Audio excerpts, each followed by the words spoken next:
भारत में अब क्रिप्टो को मिल गया है प्रॉपर्टी का दर्जा भैया, और ये दर्जा सरकार ने नहीं, कोर्ट ने दिया है।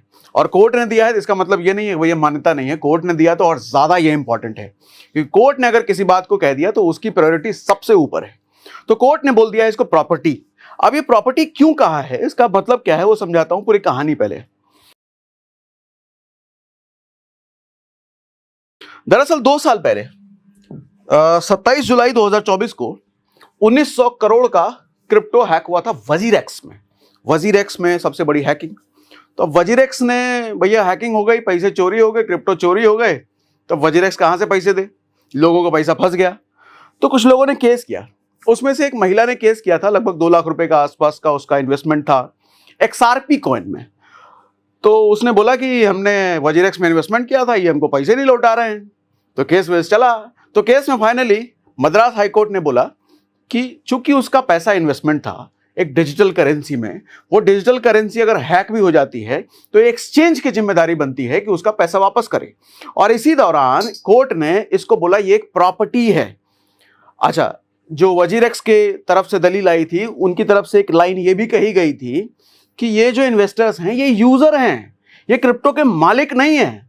तो इस पर कोर्ट ने कहा कि ये यूजर नहीं है, ये मालिक ही हैं, ये क्रिप्टो एक प्रॉपर्टी है। और इस प्रॉपर्टी, जिस तरह की कोई भी प्रॉपर्टी होती है, रियल एस्टेट प्रॉपर्टी या फिर हमारा स्टॉक मार्केट में स्टॉक्स खरीदते हैं वो हमारी प्रॉपर्टी होती है, हम बैंक में FD करते हैं वो हमारी प्रॉपर्टी होती है, इसी तरीके से ये डिजिटल करेंसी भी जो इन्वेस्टर्स हैं उनकी प्रॉपर्टी है और इस पर पूरा मालिकाना हक उनका है। अब इससे हुआ क्या प्रॉपर्टी कहने के बाद, जरा ये समझिएगा, जब किसी चीज को आपकी प्रॉपर्टी, आपका मालिकाना हक कोर्ट ने कह दिया, मतलब एक रूल बन गया ये, तो अब कल को उस प्रॉपर्टी को छीनने की कोई कोशिश करता है आपसे, या कहता है कि भैया प्रॉपर्टी चोरी हो गई, आपने वजीरेक्स जैसे किसी भी एक्सचेंज पर, आज के समय में जितने एक्सचेंजेस चल रहे हैं, किसी एक्सचेंज पर आपने अपना क्रिप्टो ले रखा है, कुछ पैसे इन्वेस्ट कर रखे हैं, कल को उस एक्सचेंज पर हैकिंग हो जाती है, उसका क्रिप्टो चोरी हो जाता है, तो एक्सचेंज ये नहीं कह सकता कि भैया हमारा क्रिप्टो चोरी हो गया, तुम्हारा पैसा भी गया, और ये कह करके आपका पैसा ब्लॉक कर दे, वो एक्सचेंज रोक दे आपको देने से, आपको मना कर दे। ये एक्सचेंज की अब औकात नहीं है। हाई कोर्ट ने बोल दिया है कि अब मालिकाना हक यूजर का है। तो इससे फायदा इन्वेस्टर्स को यह होता है कि अभी तक चूंकि क्रिप्टो लीगल तो हो चुका है, सरकार टैक्स तो ले रही है, लेकिन अभी तक इसको रेगुलेट नहीं किया गया। रेगुलेट करने का मतलब इसके लिए नियम कानून अभी तक नहीं बनाए गए। इन्वेस्टर्स में एक डर होता है कि मैंने पैसा तो एक्सचेंज पर रख दिया, क्रिप्टो में इन्वेस्ट तो कर दिया, कल को एक्सचेंज ही ना रहे, फिर हैकिंग हो गई कोई वजीरेक्स की तरह, मेरा पैसा जाएगा कहां? एक बड़ा सवाल बना हुआ था।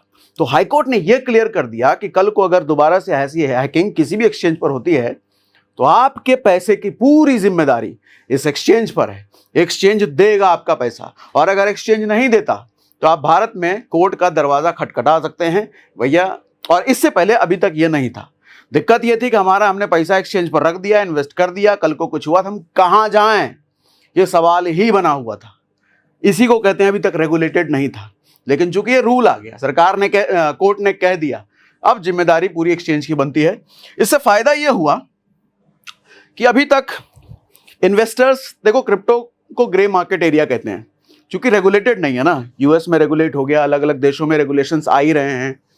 यह भी सच है कि इंडिया में आज ना कल आ जाएगा, हम स्लो जरूर हैं लेकिन चीजें होती चली जाएंगी। ये एक लेवल का आप समझ सकते हो ऐसा इनिशिएटिव है जो कि क्रिप्टो को और ज्यादा रेगुलेशंस की तरफ हम बढ़ने का एक इनिशिएटिव आपको आप कह सकते हैं। अच्छा, एक चीज मैं और ऐड कर देता हूं कि अभी जैसे स्टॉक मार्केट में आप इन्वेस्ट करते हैं ना, तो कल को कोई दिक्कत आती है, आपको किसी तरह का कोई कम मतलब पैसे के साथ कोई दिक्कत आ गया, स्टॉक में हेरफेर हो गया, ऐसा कुछ, ऐसा बहुत रेयर होता है क्योंकि सेबी बैठी है इधर, तो आपको कोर्ट जाने की जरूरत नहीं पड़ती, आप सीधा सेबी में कंप्लेंट करते हैं। हाँ, सेबी ना सुने तो आपको कोर्ट जाने की जरूरत पड़ती है। अभी सेबी जैसी कोई रेगुलेटरी बॉडी नहीं है क्रिप्टो को लेकर के, तो आपको कोर्ट जाना पड़ता है।